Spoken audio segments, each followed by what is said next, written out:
বাংলাদেশের অর্থনীতিতে কৃষি আর শিল্পের ভূমিকা আমরা পড়ছি। এ পর্যায়ে আমরা পড়ব পাট, চা আর তামাক সম্পর্কে। যেসব কৃষিপণ্য বিদেশে রপ্তানি করে বৈদেশিক মুদ্রা আমরা অর্জন করি সেগুলো হচ্ছে অর্থকরী ফসল। আর অর্থকরী ফসলের কথা বললে প্রথমে আসে পাটের কথা। এটা আমাদের দেশের প্রধান অর্থকরী ফসল। আর আমাদের দেশে প্রচুর পাট জন্মে। আমরা জানি যে পাট উৎপাদনে বিশ্বের 1 নম্বর দেশ হচ্ছে ভারত এবং এর পরেই বাংলাদেশের অবস্থান। আর বাংলাদেশের অনেক জায়গায়, প্রায় সমগ্র বাংলাদেশে পাট চাষ হয়, তবে কিছু কিছু জেলায় পাট চাষ খুব বেশি পরিমাণে হয়। সেগুলো হচ্ছে ময়মনসিংহ, ফরিদপুর, কুমিল্লা, পাবনা, কুষ্টিয়া, যশোর ও নওগাঁ। আর আমরা জানি পাট আমাদের সোনালী আঁশ, এটা তো দেখতে সোনালী, আবার এটা হচ্ছে বিক্রি করে আমরা প্রচুর বৈদেশিক মুদ্রা উপার্জন করি। Golden fibre of Bangladesh. আর পাট দিয়ে রশি, চটের থলে বা বস্তা তৈরি হয়, আরও অনেক কিছু তৈরি হয়, আমরা পরে পড়ব। পাট দিয়ে কাপড়ও তৈরি হয়, পাট দিয়ে ব্যাগ তৈরি হয়, নানা রকমের স্টাইলিশ ব্যাগ, কার্পেট তৈরি হয়, পাপোশ, তারপরে জুতা তৈরি হয়, অনেক কিছুই তৈরি হয়। আর এদেশে পাট বেশি পরিমাণে উৎপাদন হওয়ার অন্যতম কারণ হচ্ছে আমাদের দেশের জলবায়ু পাট চাষের জন্য বিশেষ উপযোগী। এরপরে আছে চায়ের স্থান। আমরা সবাই চা পান করতে পছন্দ করি। বাংলাদেশের সিলেট আর চট্টগ্রামে চা বেশি উৎপন্ন হয়, তবে বর্তমানে দিনাজপুর আর পঞ্চগড়েও চা চাষ হচ্ছে। আর আমাদের দেশের চায়ের বিশেষ সুনাম থাকায় বিদেশে এর চাহিদা রয়েছে। চা রপ্তানি করে বাংলাদেশ অনেক বৈদেশিক মুদ্রা অর্জন করে। বাংলাদেশের অনেক অঞ্চলেই তামাক চাষ হয়। রংপুর জেলায় তামাকের চাষ বেশি হয়। আর এই তামাক বিড়ি, সিগারেট তৈরির কাজে লাগে। এদেশে উৎপন্ন তামাকের বেশিরভাগ রপ্তানি হয়। আর তামাক আমরা জানি স্বাস্থ্যের জন্য ক্ষতিকর, তাই তামাক চাষকে নিরুৎসাহিত করা হচ্ছে। আর আমাদের দেশে অন্যান্য যেসব অর্থকরী ফসল আছে সেগুলোর মধ্যে তুলা, রেশম, সুপারি আর রাবার উল্লেখযোগ্য। কটন, সিল্ক, বেটেল নাট আর রাবার, এগুলো আমাদের দেশে উল্লেখযোগ্য অর্থকরী ফসল। আরেকটি গুরুত্বপূর্ণ রপ্তানি পণ্য হচ্ছে মাছ। মাছ একটা কৃষিজ পণ্য।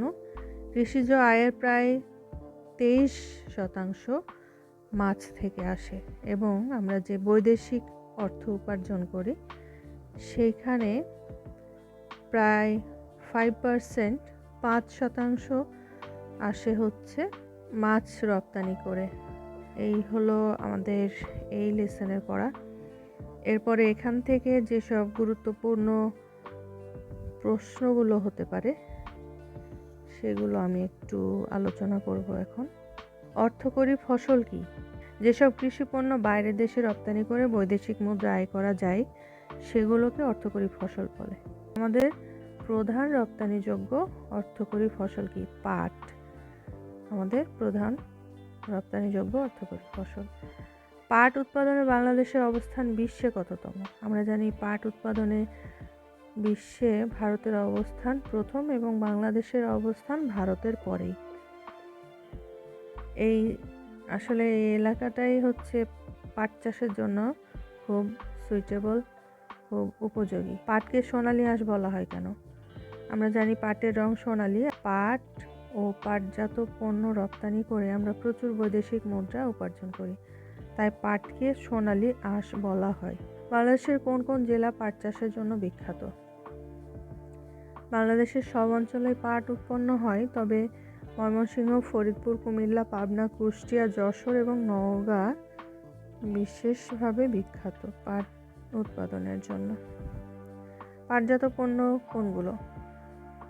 রশি, চটের থলে, বস্তা, পাপোশ, কার্পেট, এগুলো তৈরি হয়। আর বিভিন্ন ডিজাইনের ব্যাগ, স্যান্ডেল, কাপড়ও তৈরি হচ্ছে পাট থেকে। বাংলাদেশে কেন পাট উৎপন্ন হয়? এদেশের আবহাওয়া ও জলবায়ু পাট চাষের জন্য উপযুক্ত। পাট কেন এত গুরুত্বপূর্ণ ফসল আমাদের দেশে? কারণ পাট ও পাটজাত পণ্য বিক্রি করে প্রচুর বৈদেশিক মুদ্রা অর্জন করে এদেশ। বাংলাদেশের কোন অঞ্চলে চা উৎপন্ন হয়? সিলেট ও চট্টগ্রামে চা উৎপন্ন হয়, তবে বর্তমানে দিনাজপুর ও পঞ্চগড়েও চা উৎপন্ন হচ্ছে। বাংলাদেশের চা কি বিদেশে রপ্তানি হয়? হ্যাঁ, বাংলাদেশের চা বিদেশে রপ্তানি হয়। তামাক কি কাজে ব্যবহৃত হয়? সিগারেট ও বিড়ি তৈরির জন্য তামাক ব্যবহৃত হয়। বাংলাদেশের কোথায় তামাক চাষ হয়? অনেক অঞ্চলেই তামাক চাষ হয়, তবে রংপুর জেলায় বেশি তামাক চাষ হয়। তামাকের চাহিদা দিন দিন কমছে কেন? যেহেতু তামাক ও তামাকজাত পণ্য স্বাস্থ্যের জন্য ক্ষতিকর, তাই এর উৎপাদন কমছে ধীরে ধীরে। বাংলাদেশের কয়েকটি অর্থকরী ফসলের নাম লেখো। পাট, চা, তামাক, এগুলো তো প্রথমেই লেখা। এছাড়াও কিছু ফসল আছে যেগুলো আমাদের সোর্স অফ ইনকাম: তুলা, রেশম, সুপারি, রাবার ইত্যাদি। মৎস্য সম্পদ কি ধরনের সম্পদ? মৎস্য সম্পদ হচ্ছে আরেকটি গুরুত্বপূর্ণ রপ্তানিযোগ্য কৃষিজ সম্পদ। মৎস্য সম্পদ থেকে কৃষিজ আয়ের কত শতাংশ আসে? দেশের কৃষিজ আয়ের 23% আসে মৎস্য সম্পদ থেকে। বৈদেশিক আয়ের কত শতাংশ মৎস্য সম্পদ থেকে আসে? বৈদেশিক আয়ের 5% আসে মৎস্য সম্পদ থেকে। বাংলাদেশ কি ধরনের মাছ রপ্তানি করে? হিমায়িত চিংড়ি ও হিমায়িত অন্যান্য মাছ বাংলাদেশ রপ্তানি করে। এই হলো আমাদের এই লেসনের পড়া। এর বাইরে আমার মনে হয় না আর তেমন কিছু পড়তে হবে, এটুকু পড়লেই যথেষ্ট। সবাই পড়াশোনার মধ্যে থাকবে। ধন্যবাদ সবাইকে।